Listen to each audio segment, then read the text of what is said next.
Assembly करती है। चलिए स्टार्ट करते हैं आज का session. Will talk about the state legislature in today session. बहुत ही इंपॉर्टेंट सेशन है वैसे तो। देखो जैसे अगर हम बात करें, because we have adopted parliamentary form of system, है ना, हमने संसदात्मक व्यवस्था अपनाई है, तो जो सिस्टम आपका सेंटर पर है लगभग वैसा ही सिस्टम हमारा जो है स्टेट्स में भी है ना। ये कल नहीं हुआ था बेटा, कल एग्जीक्यूटिव हुआ था अमन। कल हमने जो है एग्जीक्यूटिव किया था, आज हम लेजिस्लेचर करेंगे। डाउनलोडेड क्लास में स्लाइड ब्लिंक हो रहा है, कुछ भी विजिबल नहीं होता, ओनली ऑडिबल है ही है। ओके, अब इसके बारे में बेटा टेक्निकल टीम को आप लिख सकते हो डाउट सेक्शन में, ठीक है। चलिए स्टेट लेजिस्लेचर की बात करते हैं। अब जरा थोड़ा सा चैट बॉक्स से साइड हो जाए, ये प्रॉब्लम हो रही है। अच्छा, हाँ तो आप जो है डाउट सेक्शन में लिख दो बेटा, टेक्निकल टीम जो है वो आपका देख लेगी, ठीक है। अब अगर हम यहाँ पर बात करें, we are talking about the state legislature, तो स्टेट लेजिस्लेचर की बात करें तो लेजिस्लेचर का मतलब है the one who legislate the law, है ना, यानी कि जो आपका जो है कानून बनाता है। तो जो कानून है वो दो तरफ से बनते हैं, एक तो केंद्र कानून बनाता है, स्टेट सेंटर जो है वो आपका लॉ बनाता है, तो वहां पर हमारा पार्लियामेंट है। वहीं पर अगर हम बात करते हैं आपका स्टेट्स में, तो स्टेट्स में आपका स्टेट लेजिस्लेचर यानी कि विधायिका होती है। और अगर हम बात करें तो कॉन्स्टिट्यूशन प्रोवाइड्स की हर एक स्टेट में there will be a legislature. अब वो यूनिकैमरल या बाइकैमरल हो सकता है। यूनिकैमरल या बाइकैमरल, यूनिकैमरल मतलब वन हाउस, एक सदन हो सकता है या तो कहीं पर, या कहीं पर आपका टू हाउसेज यानी कि द्विसदनात्मक व्यवस्था भी आपका हो सकती है। ये आपका हर जगह सेम नहीं है ना। तो देर आर ओनली 6 स्टेट्स, अगर आप यहां पर देखोगे सिर्फ 6 राज्य ऐसे हैं जहां पर कि आपका विधानसभा भी है और विधान परिषद भी है। आंध्र प्रदेश है, बिहार, कर्नाटक, महाराष्ट्र, तेलंगाना और उत्तर प्रदेश। सिर्फ इन 6 राज्यों में, सिर्फ इन 6 स्टेट्स में ही आपके 2 हाउसेज हैं, ठीक है। पहले जम्मू कश्मीर भी था, लेकिन अब Jammu Kashmir because it is not a state, तो इसलिए अब वो इसमें से डिलीट हो गया है ना। अब जम्मू कश्मीर में आपका 2 हाउसेज वाला सिस्टम नहीं है। तो अल्टीमेटली अगर हम बात करें यहां पर, तो these are only the 6 states जहां पर कि आपको बाई कैमरल लेजिस्लेचर यानी कि 2 हाउस, यानी विधानसभा और आपका जो है, हाँ बिल्कुल शिवांगी बेटा मिल गया है, ठीक है, विधानसभा और विधान परिषद दोनों ही आपके हैं। लेकिन हर एक स्टेट में, every state, each state will have a state legislative assembly, यानी कि विधानसभा तो सभी राज्यों में होगी। विधानसभा ये तो सभी राज्यों में है, लेकिन कुछ स्टेट्स में आपका विधान परिषद रहेगी, ठीक है। अब अगर हम यहां पर बात करते हैं तो लेजिस्लेटिव काउंसिल यानी कि विधान परिषद के बारे में बात कर लेते हैं। इसके बारे में दिया गया आर्टिकल 169 में। विधान परिषद ये आपका अपर हाउस है, जैसे राज्यसभा है, तो इसको आप किससे समझ सकते हो? नहीं बेटा, विधानसभा अपर नहीं होता, विधान परिषद अपर होता है। अपर मतलब, देखो बेटा, अपर का मतलब यहां पर अपर और लोअर को इससे समझ सकते हो आप कि एज से, कि जहां पर there are more elder sitting, that is upper house. तो विधान परिषद की जो आपका जो क्वालिफिकेशन है वो 30 ईयर्स है, तो ऑफकोर्स ये आपका अपर हाउस होगा, ठीक है। ऐसे ही राज्यसभा, तो आप इसको ऐसे समझ सकते हो जैसे राज्यसभा है, ऐसे ही विधान परिषद या लेजिस्लेटिव काउंसिल है जो हमारे स्टेट्स में होती है। और जब भी ये कॉन्स्टिट्यूट होगी तो ये भी एक परमानेंट हाउस के तौर पर ही कॉन्स्टिट्यूट होगी। राज्यसभा भी परमानेंट है, ये भी आपका परमानेंट ही कॉन्स्टिट्यूट होगी। आर्टिकल 171 कहता है कि total number of members in Vidhan Sabha shall not exceed 1/3 of total members of Vidhan Sabha of that state, है ना। जो आपके विधानसभा में जितने मेंबर्स हैं उसके 1/3 से ज्यादा नहीं हो सकते। तो मैक्सिमम तो ये हो गया, और minimum should not be less than 40 members in any case, यानी कि 40 से कम नहीं हो सकते। तो विधान परिषद के मैक्सिमम और जो मिनिमम है वो आपका जो है डिसाइड किया गया है। यस, जैसे यूपी है तो 403 सीट है, तो उसका 1/3 ही मैक्सिमम हो सकता है, और मिनिमम 40 मिनिमम आपका होगा। आर्टिकल कल का एक बेस्ट बुक बताओ ना। आर्टिकल बेटा, आर्टिकल के लिए अगर हम बात करें जाकिर, तो articles I will tell you the important articles. आगे हमारी जो एक क्लास है उसमें हम आर्टिकल्स पढ़ेंगे, डोंट वरी। कौन कौन से इंपॉर्टेंट आर्टिकल्स हैं जो आपको याद रखने, वो हमारी उस क्लास में हम कवर करेंगे। तो यहां पर अगर आप यहां पर ध्यान रखें तो these are the members. Maximum members कितने हो सकते हैं? मैक्सिमम मेंबर्स हो सकते हैं 1/3 ऑफ टोटल मेंबर्स ऑफ विधानसभा, है ना। 1/3 ऑफ टोटल मेंबर्स ऑफ विधानसभा या लेजिस्लेटिव असेंबली, ये आपके मैक्सिमम हो सकते हैं, और मिनिमम जो है वो आपका 40 आपके मेंबर्स हो सकते हैं किसी भी विधान परिषद में, ठीक है। अगर हम बात करें, हाँ तो 40 हो जाएंगे, कोई दिक्कत नहीं है, ठीक है। अगर हम यहां पर बात करें आपका, तो यहां पर देखिए, जैसे अभी मैंने आपसे बताया कि जरूरी नहीं है कि विधान विधान परिषद हो, ठीक है। विधान परिषद हो ये आपका जरूरी नहीं है। तो विधान परिषद को क्रिएट या अबॉलिश किया जा सकता है, लेकिन it can not be dissolve. बेटा ध्यान रखना, ये अबॉलिश या क्रिएट तो हो सकती है, लेकिन it can not be dissolve. इसको डिसॉल्व नहीं किया जा सकता, क्योंकि ये आपका एक परमानेंट हाउस है, ठीक है। अगर हम यहां पर बात करें आपका एबॉलिशन और क्रिएशन की, इसमें क्या होता है, सबसे पहला स्टेप ये होता है कि जो स्टेट लेजिस्लेटिव असेंबली होती है, स्टेट लेजिस्लेटिव असेंबली यानी कि आपका जो विधानसभा होती है, तो विधानसभा इसके लिए एक रेजोल्यूशन लेकर आती है, और ये आपका जो है विधानसभा का रेजोल्यूशन ये स्पेशल मेजोरिटी से पास होता है। स्पेशल मेजोरिटी मैंने आपको बताया था 2/3 of present and voting. Minimum कितना होना चाहिए? 2/3 of present and voting.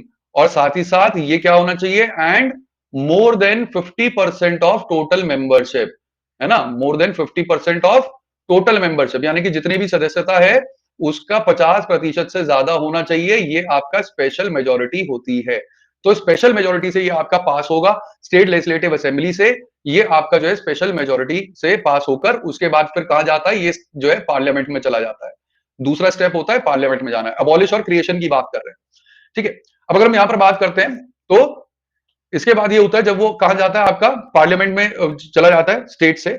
State उसको पास करेगा, विधानसभा उसको पास करेगी, उसको एबॉलिश करना है या क्रिएट करना है ना? नई विधान परिषद को क्रिएट करना है, एबॉलिश करना है, उसके लिए आपका जो है विधानसभा एक रेजोल्यूशन यानी कि एक प्रस्ताव पारित करती है। किससे? आपका स्पेशल मेजोरिटी विशेष बहुमत से। विशेष बहुमत क्या होता है? 2/3 जो लोग उपस्थित होते हैं और मत दे रहे होते हैं, और वो आपका 50% से ज्यादा होना चाहिए कुल सदस्यता का। उसके बाद पार्लियामेंट में चला जाता है। पार्लियामेंट में जाता है तो पार्लियामेंट पे ये आपका बाइंडिंग नहीं होता। मतलब कि जरूरी नहीं है कि अगर विधानसभा कह रही है कि ये यहां पर विधान परिषद अबॉलिश होनी चाहिए, क्रिएट होनी चाहिए, तो वो आपका बाइंडिंग हो, ठीक है।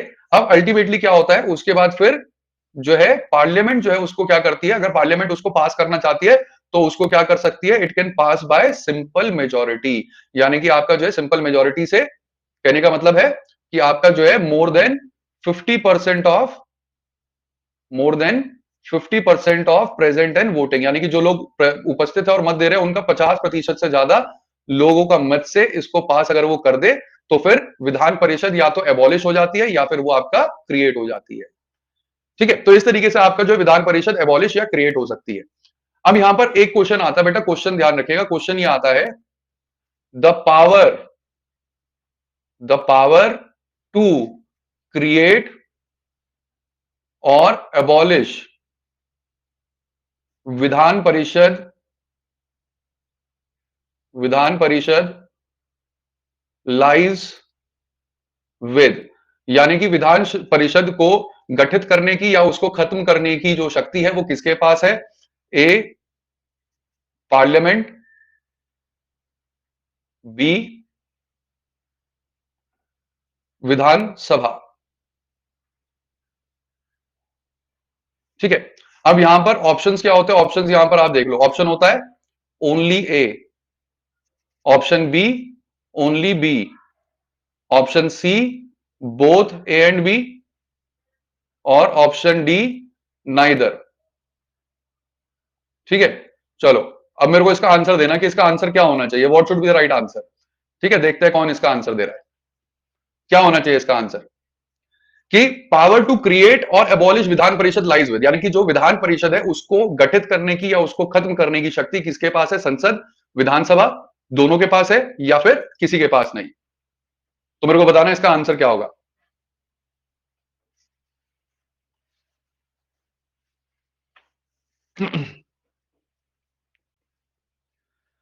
हाँ बिल्कुल सही बात है यहां पर, लेकिन कुछ बच्चों ने यहां पर बोथ भी यहां पर लिखा है ना। अब ये तो आप समझ ही चुके हैं, जैसे मैं क्वेश्चन पूछता हूं तो आपको पता ही है कि इसमें कुछ ना कुछ तो तोड़ होगा इसमें, कि सर अगर ऐसा क्वेश्चन दे रहे हैं तो इसका मतलब कहीं ना कहीं तो कुछ ना कुछ तो ट्रिक है इसमें, है ना। तो यही चीज आनी चाहिए जब पॉलिटिकल क्वेश्चन आप जो है कर रहे हो, तो आपको समझ में आना चाहिए कि पॉलिटिकल क्वेश्चन ऐसे ही होते हैं, है ना, ट्रिकी होते हैं।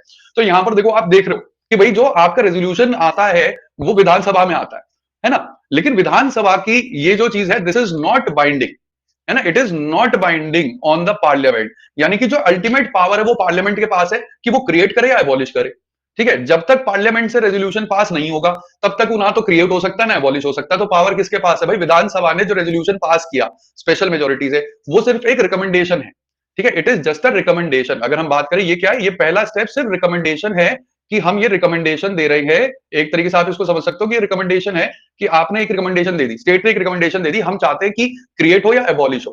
तो वो एक रिकमेंडेशन है, वो पावर नहीं है।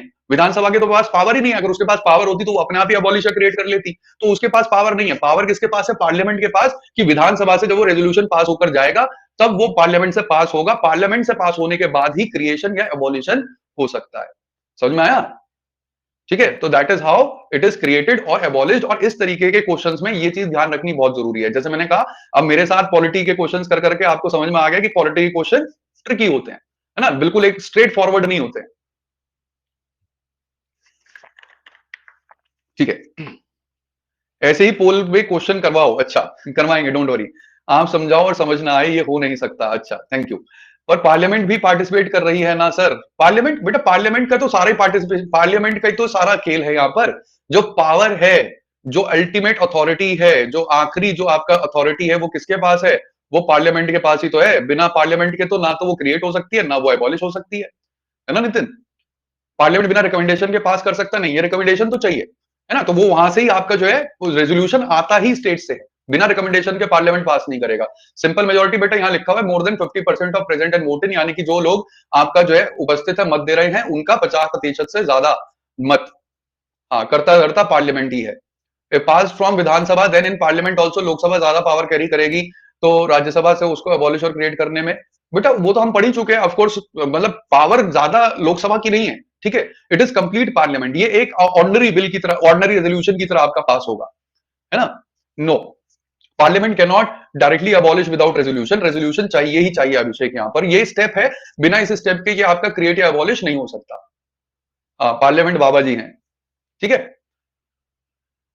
ये तीनों एक बार बता दो बेटा, ये सिंपल है। देखो, जो भी अगर आपका विधान परिषद क्रिएट होनी है या एबॉलिश होनी है, तो वो विधानसभा उसके लिए रेजोल्यूशन लेकर आएगी, प्रस्ताव लेकर आएगी, जो स्पेशल मेजोरिटी से पास होगा। स्पेशल मेजोरिटी यानी कि 2/3 ऑफ प्रेजेंट एंड वोटिंग, और वो आपका मोर देन टोटल 50% होना चाहिए मेंबरशिप का, यानी कि जो लोग उपस्थित है और मत दे रहे हैं, उनका 2/3 बहुमत मिलना चाहिए। और वो जो बहुमत है वो टोटल मेंबरशिप, कुल सदस्यता का 50% से ज्यादा हो। उसके बाद वो रेजोल्यूशन चला जाएगा पार्लियामेंट यानी कि संसद। संसद के ऊपर वो रेजोल्यूशन बाइंडिंग नहीं है, यानी कि वो आगे बढ़ भी सकती है और नहीं भी बढ़ सकती है। तो अल्टीमेट अथॉरिटी पार्लियामेंट है, पार्लियामेंट डिसाइड करती है कि एबॉलिशन होना है, क्रिएशन होना है, और फिर वहां पर वोटिंग होती है उसके ऊपर। वोटिंग में सिंपल मेजोरिटी यानी कि आपका 50% से ज्यादा से मत से अगर वो पास हो जाए, तो फिर वो आपका एबॉलिश या क्रिएट हो जाता है, ठीक है। अब कंपोजिशन की बात करते हैं। कंपोजिशन यानी कि उसके जो आपका जो सदस्य हैं वो कैसे चुने जाते हैं, ठीक है। यहां पर अगर हम देखें कंपोजिशन, कंपोजिशन है, आप अगर देखेंगे तो 1/3 मेंबर्स आपके कहां से आते हैं? 1/3 आते हैं आपके लोकल बॉडीज से, यानी कि पंचायत और म्यूनिसिपैलिटी से। पंचायत से और म्यूनिसिपैलिटी से कितने? 1/3 मेंबर्स आपके इलेक्ट होते हैं डायरेक्टली, ठीक है। किसकी बात कर रहे हैं हम? विधान परिषद की, ठीक है। अभी हम विधान परिषद की बात कर रहे हैं। तो विधान परिषद में आपका 1/3 मेंबर्स कहां से इलेक्ट हो रहे हैं? डायरेक्टली इलेक्ट होते हैं। कहां से? आपका जो है लोकल बॉडीज से। लोकल बॉडीज क्या हो गई? पंचायत और म्यूनिसिपैलिटी। इसी के साथ साथ अगर हम बात करें, 1/3 इलेक्ट होते हैं आपके लेजिस्लेटिव असेंबली से, यानी कि विधानसभा से। विधानसभा में जो मेंबर्स हैं वो आपके 1/3 मेंबर्स को आपका इलेक्ट करते हैं। तो 1/3 मेंबर्स ये आपके इलेक्ट होते हैं किससे? Members of legislative assembly. ये मेंबर्स ऑफ लेजिस्लेटिव असेंबली आपका उनको इलेक्ट करता है। यहां पर मेंबर्स ऑफ लोकल बॉडीज। इसी के साथ साथ अगर हम बात करें तो 1/12 ये आपका जो है ग्रेजुएट्स, जो भी ग्रेजुएट है वो आपका इलेक्ट करते हैं, और 1/12 आपका इलेक्ट करते हैं टीचर्स, ठीक है। 1/12 graduate, 1/12 elected by who have been at least 3 years graduate of any university. मतलब 3 ईयर ग्रेजुएट का मतलब ये नहीं है कि आपने 3 साल की ग्रेजुएशन की, ग्रेजुएशन करके आपको 3 साल पूरे हो गए हो कम से कम, ठीक है। ग्रेजुएशन पूरी करके आपके अगर 3 साल पूरे हो गए हो, तो वो आपका क्या है? वो बंदे जो है आपका वोट डाल सकते हैं 1/12 के लिए। ऐसे ही 1/12 आपके टीचर्स, टीचर्स कौन? फिर उनको 3 साल हो गए हो आपका टीचिंग में, और ये जो टीचर्स हैं ये कम से कम 10th स्कूल या उससे ऊपर के टीचर्स होने चाहिए। सेकेंडरी मतलब 10th, तो कम से कम 10th स्कूल या उससे ऊपर के जो आपके टीचर्स हैं, गवर्नमेंट टीचर्स है, वो। ग्रेजुएट कोई भी हो सकता है, हाँ बिल्कुल, लेकिन कम से कम 3 साल आपके हो गए हो। इसी के साथ साथ बाकी कितने बचे अगर आप देखोगे तो ये कितना है? ये आपका 5/6 पार्ट है, ठीक है। इसको अगर आप एलसीएम लेकर आप वो करोगे तो ये कितना हो जाएगा? मतलब माइनस करोगे तो ये आपका 5/6 हो जाएगा। तो ये तो इलेक्टेड होते हैं, ये सभी क्या है? ये आपके इलेक्टेड है। 5/6 आर इलेक्टेड। जो 5/6 हिस्सा है, 5/6, ये इलेक्टेड होते हैं, इनका इलेक्शन होता है। बचे कितने? 1 में से 5/6 माइनस करोगे तो 1/6 बचेगा, तो 1/6 आपका बचा। तो 1/6 जो है वो आपका नॉमिनेट होते हैं किससे? Nominated by governor. हमने पढ़ा था ना कल, गवर्नर जो है वो आपका नॉमिनेट करता है 1/6 इन विधान परिषद। तो ये आपके नॉमिनेट किए जाते हैं गवर्नर के द्वारा, और ये जो है आपका स्पेशल फील्ड से होते हैं, जैसे literature, science, art, cooperative movement और सोशल सर्विस। इनसे इन लोगों को आपका चुना जाता है। तो ये इस तरीके से आपका पूरा कंपोजिशन होता है। ठीक है, तो अगर हम बात करें 1/3 डायरेक्ट इलेक्ट होते हैं पंचायत से और म्यूनिसिपैलिटी से, 1/12 आपके इलेक्ट होते हैं आपका ग्रेजुएट से जिनको कि 3 साल पूरे हो गए हैं ग्रेजुएशन किए हुए। इसी के साथ साथ 1/12 इलेक्ट होते हैं उन टीचर से जो कि कम से कम 10th या उससे ऊपर के टीचर्स हो, गवर्नमेंट टीचर हो और उनको 3 साल हो गए हो टीचिंग में कम से कम। इसी के साथ साथ 1/3 आपके इलेक्ट करती है कौन, legislative assembly of the state, और इस तरीके से 5/6 जो मेंबर्स होते हैं वो इलेक्टेड होते हैं।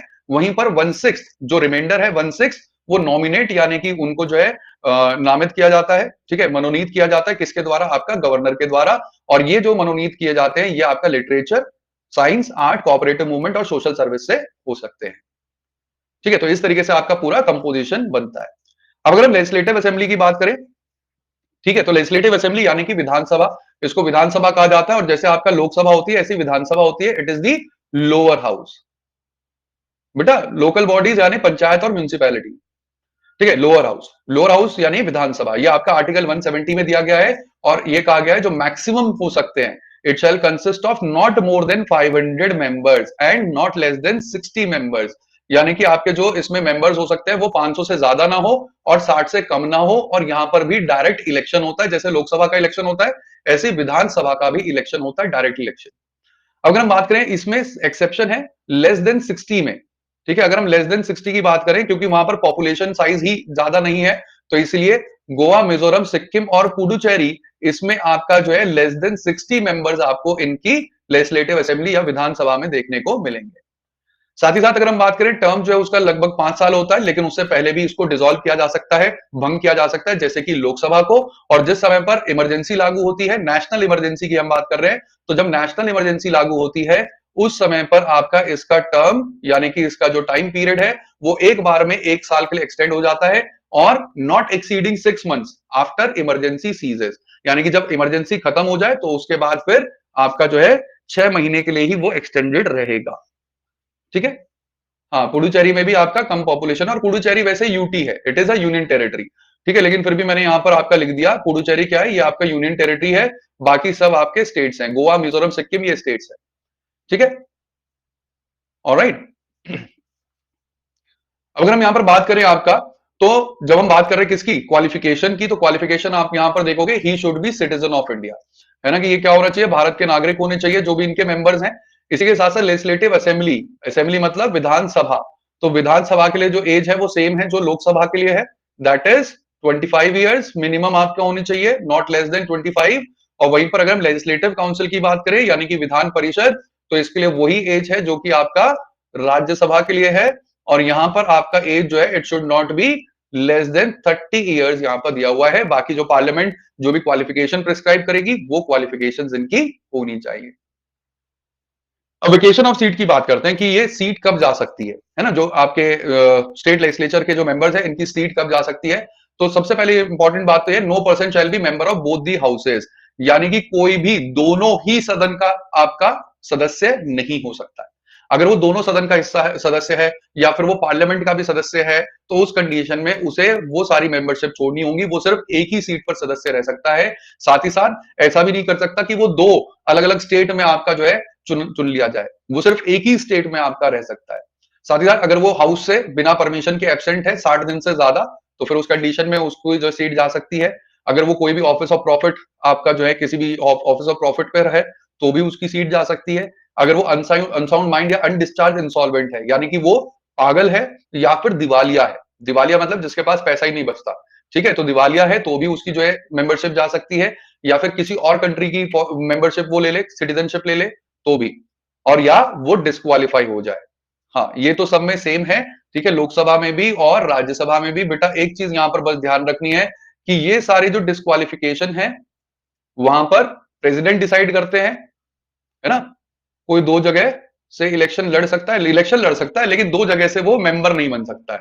ठीक है, अब यहां पर अगर हम बात करें तो डिस्क्वालिफिकेशन सेंटर में कौन डिसाइड करता है, प्रेसिडेंट, और यहां पर कौन डिसाइड करेंगे, गवर्नर।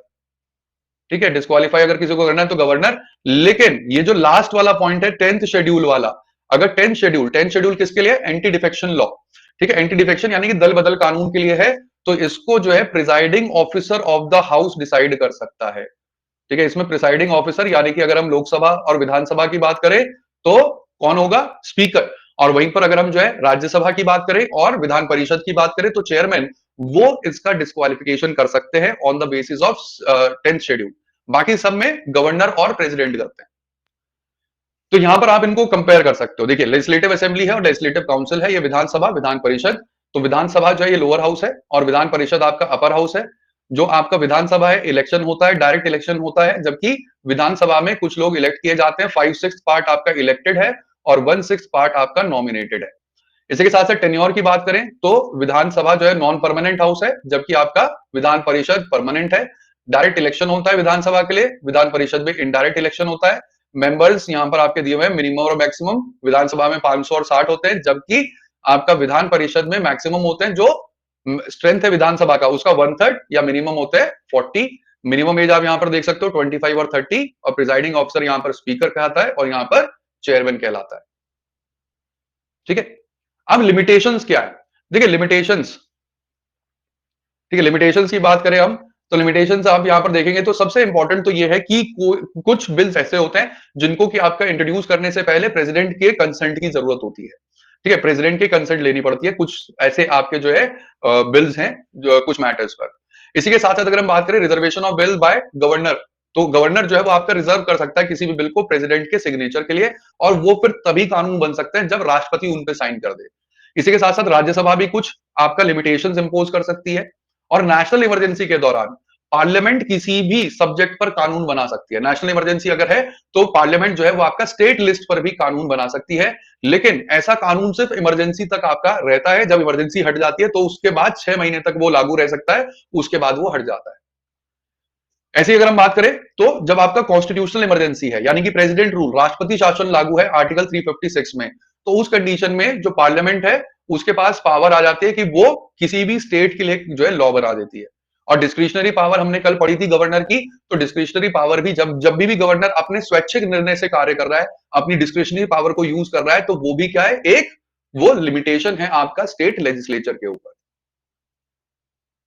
ठीक है, अब यहां पर बेटा ये बहुत इंपॉर्टेंट है, इसको एक बार समझ लेना। और ये ना दोनों जगह पर ही सेम रहेगा, है ना, सेंटर में और स्टेट में, कि कई बार क्वेश्चन आ जाता है कि बिल लैप्स होगा या नहीं होगा।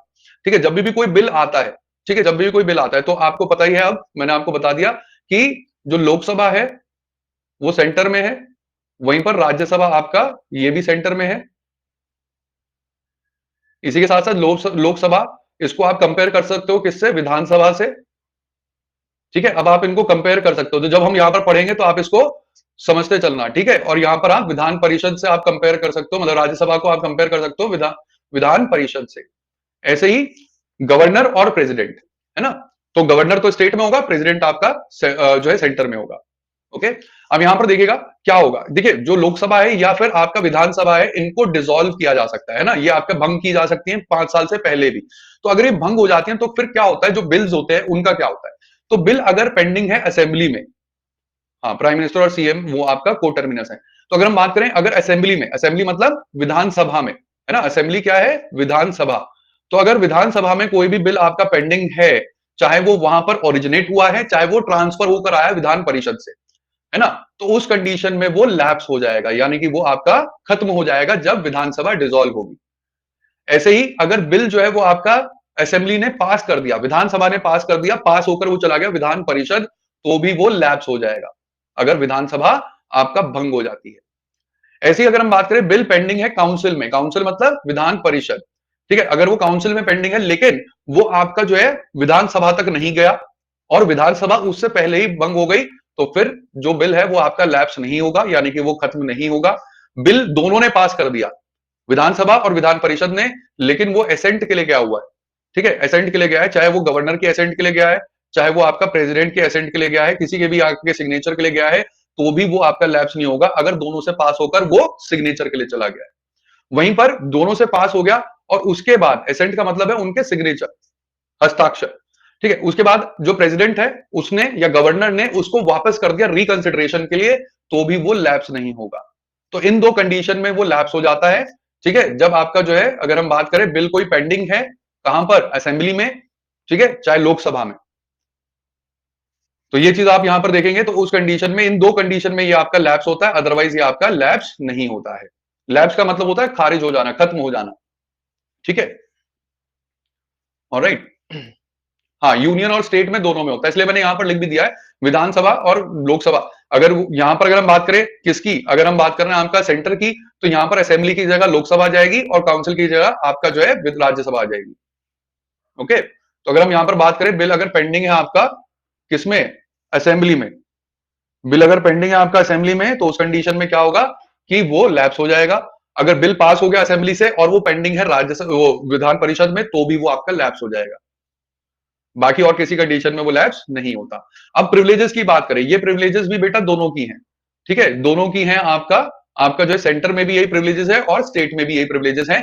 तो अगर हम यहां बात करें, हाँ बिल्कुल आ रहे हैं, लोकसभा राज्यसभा के केस में भी यही होता है। ठीक है, अगर हम प्रिविलेजेस की बात करें तो फ्रीडम ऑफ स्पीच दिया गया है। फ्रीडम ऑफ स्पीच यानी कि वहां पर बोलने की आजादी है, वहां पर जो वो आपका कुछ भी बोल सकते हैं, और जो भी वो कुछ बोले, ठीक है, एनीथिंग सेड, और एनी वोट जो उन्होंने दी है, कोई भी वोट दी है, उसके ऊपर कोई भी आपका जो है प्रोसीडिंग नहीं चलाई जा सकती किसी भी कोर्ट में। आप अगर लोग मतलब अपने सदन में आप कुछ भी बोल रहे हो, ऐसा नहीं आप बाहर बोले, बाहर बोलोगे तो आपके ऊपर फिर केस हो जाएगा। लेकिन अगर आप अंदर हाउस में कुछ भी बोल रहे हो, तो अंदर हाउस में बोलने पर कोई केस नहीं हो सकता है। ठीक है, इसी इसी के साथ साथ अगर हम बात करें तो फ्रीडम फ्रॉम अरेस्ट मिलता है। अगर अरेस्ट होना है तो any civil case, criminal case में ये फ्रीडम नहीं है, सिर्फ सिविल केस में, ध्यान रखिएगा, सिर्फ सिविल केस में ये आपका फ्रीडम मिलती है कि जब आपका हाउस सेशन में है, यानी कि सत्र चल रहा है, उस दौरान उसको अरेस्ट नहीं किया जा सकता, या फिर जो आपका सेशन खत्म हुआ है, सत्र अवसान हुआ है, तो उसके 40 दिन पहले और 40 दिन बाद तक भी आपका उसको अरेस्ट नहीं किया जा सकता। सेशन से 40 दिन पहले और 40 दिन बाद तक। अब लेजिस्लेटिव प्रोसेस की बात करते हैं, है ना। मैंने आपको जब हम बात कर रहे थे तो वी स्पोक अबाउट कि भाई जो स्टेट है, स्टेट में कोई भी ज्वाइंट सिटिंग नहीं हो सकती, और मैंने आपको इसलिए कहा था क्योंकि वहां पर विधान परिषद के पास पावर्स नहीं है। तो आपका स्टेट में कोई भी बिल कैसे पास होता है, और यहां पर विधान परिषद के पास क्या पावर है बिल, किसी भी बिल को पास करने के लिए, except money bill. Except money bill, money bill तो बिल्कुल वही सेम प्रोविजन है जैसे कि आपका सेंटर में है। ठीक है, जैसे सेंटर में है उसी तरीके से विधान परिषद के पास सिर्फ 14 दिन का टाइम होता है, रिकमेंडेशन दे सकती है। ठीक है, वो उसको उसमें अमेंडमेंट्स नहीं ला सकती। बेटा मेंबर्स को, और किसको, मेरे को या आपको थोड़ी ना। सेशन में कौन बैठेगा, सेशन में कौन बैठेगा, आप जाके बैठोगे। ठीक है, अब हम लेजिस्लेटिव प्रोसेस की बात करें, तो यहां पर आप देखें तो ये लेजिस्लेटिव प्रोसेस जो है ये आपका फॉलो होता है किसमें, हमारे स्टेट्स में, ये स्टेट का है। ठीक है, आपका जो है ये थोड़ा सा अलग है, ये अलग है आपका सेंटर से। सेंटर के साथ सिर्फ आपका मनी बिल वाला प्रोसेस चलता है, बिल्कुल वो उसी तरीके से जैसे सेंटर में चलता है। तो if any bill has been pass by legislative assembly, अगर कोई भी लेजिस्लेटिव असेंबली बिल पास करती है, तो वो कहां जाता है, लेजिस्लेटिव काउंसिल में जाता है। अब लेजिस्लेटिव काउंसिल यानी कि विधान परिषद के पास क्या ऑप्शंस होते हैं, या तो वो बिल को रिजेक्ट कर दे, ठीक है, या तो वो बिल को रिजेक्ट कर दे, या फिर 3 महीने पास हो जाए और उसके ऊपर कोई भी काम ना करे। ठीक है, इसी के साथ साथ बिल जो है वो पास हो जाता है, लेकिन कुछ अमेंडमेंट्स कर देते हैं जिसके ऊपर असेंबली नहीं मानती, विधानसभा नहीं मानती। तो ये 3 केसेस यहां पर हो सकते हैं। तो इन तीनों में क्या हो सकता है कि यहां पर जो लेजिस्लेटिव असेंबली है, तीनों ही केसेस में लेजिस्लेटिव असेंबली क्या कर सकती है, विधानसभा क्या कर सकती है, उसको दोबारा से पास कर सकती है। Pass the bill again in the same or in any subsequent session with or without any such amendments, यानी कि वो बिना किसी भी संशोधन के उस बिल को पारित कर सकती है। ठीक है, उस बिल को जब उसने पारित कर दिया, तो उसके बाद क्या होगा, वो फिर से बिल जाएगा लेजिस्लेटिव काउंसिल के पास, है ना। वो क्या आएगा, लेजिस्लेटिव काउंसिल के पास जाएगा। अब उसके बाद फिर जब सेकंड टाइम वो आता है लेजिस्लेटिव काउंसिल के पास, सेकंड टाइम आपका जाता है लेजिस्लेटिव काउंसिल के पास, तो बिल क्या कर सकती है, वो रिजेक्ट कर सकती है। Bill is rejected by the council, या फिर मोर देन 1 मंथ इलैप्सेस, यानी कि 1 महीना और गुजर जाए काउंसिल के पास, और 1 महीने तक वो कोई काम ना करे उस पर, या फिर बिल फिर से पास कर दिया जाता है अमेंडमेंट्स के साथ। ठीक है, तो वो इनमें से कुछ भी कर सकते हैं, लेकिन ये सब बाइंडिंग नहीं होता। ठीक है, इसके बाद भी ये बाइंडिंग नहीं होता है, और इसके बाद ये मान लिया जाता है कि जो बिल है वो दोनों हाउसेस से पास हो गया है, deem to have been pass by both the houses. ठीक है, दोनों ही हाउसेस से आपका पास हो गया है, अगर लेजिस्लेटिव असेंबली उसको दूसरी बार पास करके भेजती है। ठीक है, समझ रहे हो। तो यहां पर अगर हम देखें तो यहां पर लेजिस्लेटिव काउंसिल यानी कि विधान परिषद के पास कोई भी आपका पावर नहीं होती है। सिर्फ पहली बार वो 3 महीने के लिए उसको जो है डिले कर सकती है, और दूसरी बार 1 महीने के लिए, यानी कि एक बिल को वो सिर्फ 4 महीने के लिए रोक सकती है, बाकी उसके पास कोई पावर नहीं होती। ठीक है? बेटा पहली बार अगर पास हुआ तो पहली बार क्या होता है, पहली बार वो या तो रिजेक्ट कर दे या अमेंडमेंट दे दे या 3 महीने तक रोके रखे। तो उसके बाद लेजिस्लेटिव जो असेंबली है, विधानसभा है, उसको दोबारा से पास कर सकती है। दोबारा से पास करने के बाद चाहे वो अमेंडमेंट्स लाए या ना लाए, उसके बाद फिर वो वापस से जाता है काउंसिल के पास। काउंसिल के पास फिर ऑप्शन होता है, वो रिजेक्ट कर दे या अमेंडमेंट्स लाए। वो बाइंडिंग नहीं होते, ठीक है, वो नहीं माने जा सकते। या फिर आपका 1 महीना और गुजर जाए, ठीक है, तो उस कंडीशन में ये मान लिया जाता है कि जो बिल है वो दोनों हाउसेस से पास हो गया है। हाँ, लेकिन काउंसिल ने पास नहीं किया फिर भी, बिल्कुल।